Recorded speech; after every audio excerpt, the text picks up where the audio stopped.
hay'ad NGO ama jaaliyad. Waa koox dhalinyaro ah kuwaasoo u istaagtay caawinta dadka danta yar.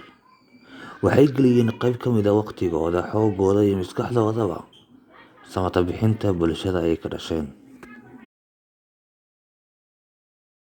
Waa xilli lagu guda jiro bisha barakeysan ee Ramadaan. Waxay afar u sameeyeen in ka badan 100 qoys oo ku sugan kaamamka duleedka magaalada Muqdisho, waliba iyaga ugu koriyay gacantooda.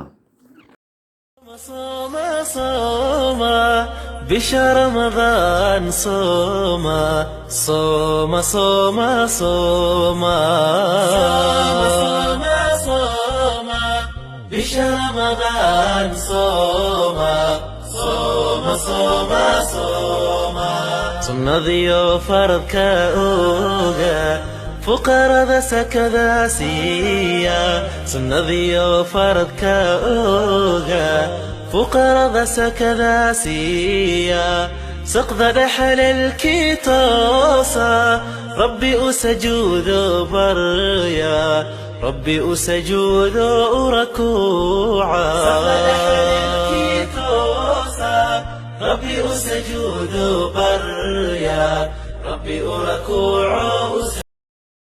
Cabdiraxiin waa guddoomiyaha dhalinyaradan. Waa dhiirigeliyaha ugu weyn ee kooxda. innaga dad islaam oo muslima oo Soomaali ah oo dad afka iyo dhaqanka iyo wax kasta ka walaaloobaan. Kama uu daalo in uu dadkan mar walba kula dardaarmo in ay dib ugu laabtaan guryahooda iyo beerahooda oo aysan ku qancin dhibta ay ku jiraan.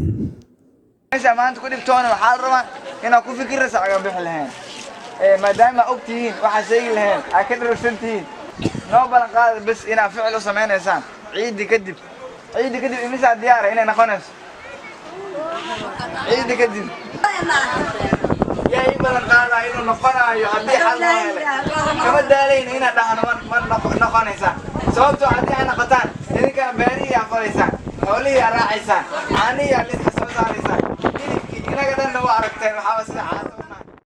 Ayaan Jamow, Soyho, Mogadisho.